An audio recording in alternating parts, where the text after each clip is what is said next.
Welcome back, ladies and gentlemen. Karuto here again, and I'm going to talk about E3 today. I'm going to go in the order that they were released. Microsoft, Nintendo, and then Sony. So let's get started.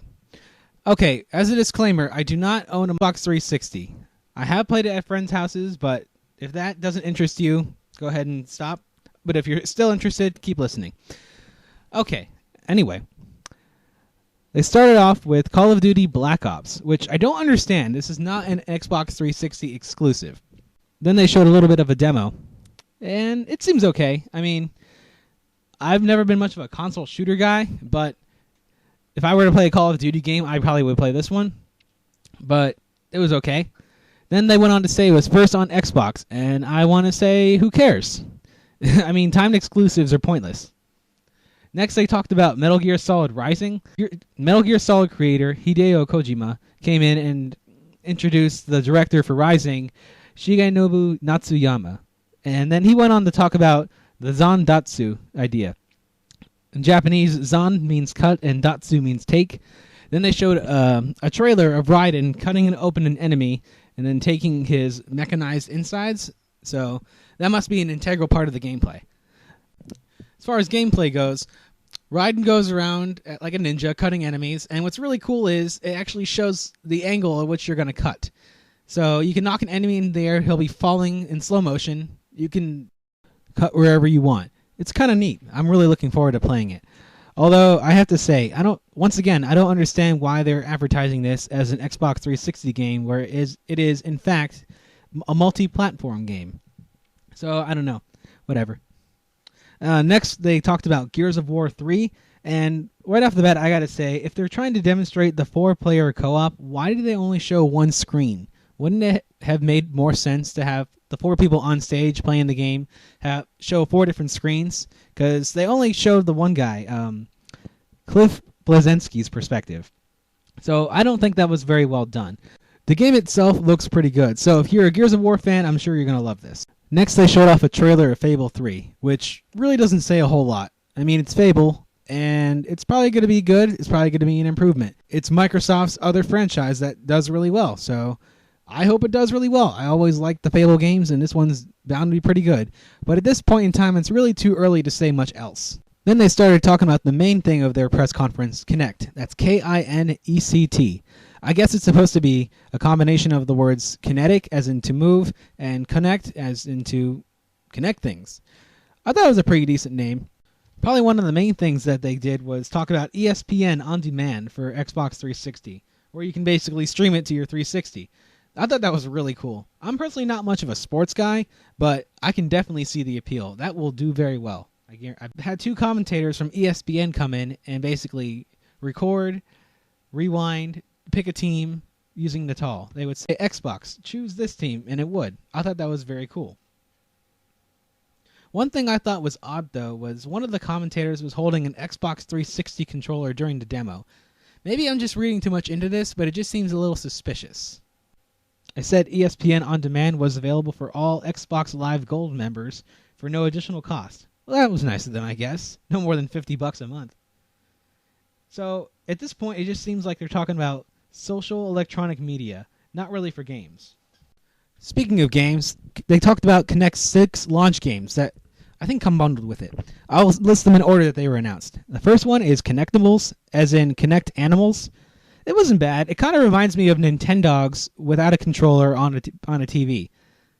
So, yeah, they had this little girl come on stage, and she basically played with this tiger cub that apparently picked up her voice and detected when she was there and when she was not there. That was kind of good. And what I thought was cool was how they showed the girl petting the tiger on the stage, and then on the screen it showed basically virtual hands following the same motions she did and petting the tiger. So I thought that was pretty cool. Next up is Kinect Sports, number 2. They're not even trying to hide the fact that they're copying the Wii. Well, anyway, it comes with 6 different sports you can play. Soccer, bowling, track and field, ping pong, boxing, and volleyball. It sounds okay, I guess. One of the cheesiest parts of the whole presentation was when they were running in place for track and field. No thanks. If I want to just run in place, I'll go on a treadmill. I'll pass. Number 3 is Kinect Joyride. Okay. The issue I have with this is that you don't have any kind of thing to hang on to, yet it expects you to hold, like, make a grip position as if you're holding a wheel at 10 and 2. The only advantage I can see to playing this game is that you can use your head to look around and look around corners for additional places to check. Other than the extra view, I really don't see this game being a lot of fun. And, I don't know. On Rails Racer, we'll see. It could be good, it might not be. We'll find out. Fourth is Kinect Adventures. It was the guy was introduced by the other host saying, "Please meet my BFF, Oscar." Ugh, cheesy. Anyway, this game I can see the appeal, but it looks like it won't last for long. Particularly when the two girls came on stage and they were doing the raft riding game, and one of them said, "We can go anywhere!" But no, you can't. It's an on-rails game where you can move within a limited space on the raft. Yeah, so once again, you cannot move in 3D space. And the appeal and lasting value just seems limited. But for what it is, it seems decent. And apparently on the raft ride, you can get your picture taken, and at the end, you can have your picture posted on Facebook, which I guess is pretty cool. So for all those who want to enjoy that, go ahead. Number 5 is Your Shape Fitness Evolved. Now this one actually has a decent amount of potential. Basically, they had a pretty cool commercial displaying everything you could do. They had a lady come on stage who presented herself and doing the movements, and Kinect picked her up and put a virtual image of her in a virtual world, which was pretty cool. And it detected her very well. It even showed her taking off her jacket, which was impressive. It seems to have the same pros and cons as Wii Fit. So, some of the pros. Well, it detects your movements and motions accurately. So, if you're not doing the move right, you can correct yourself because it detects you're doing it incorrectly. But it's the same as the Wii Fit, where if you don't care for that kind of thing, you're not going to buy it. But a lot of people bought Wii Fit, so who knows? Maybe they'll check this out too. The sixth and final launch game is Dance Central, and out of all of them, I think this has the most potential. Basically, it's a dance game where you can supposedly learn how to dance with more than just your feet and do full body motions. And to me, it seems like the next step up from DDR. It could be very good. We'll have to see.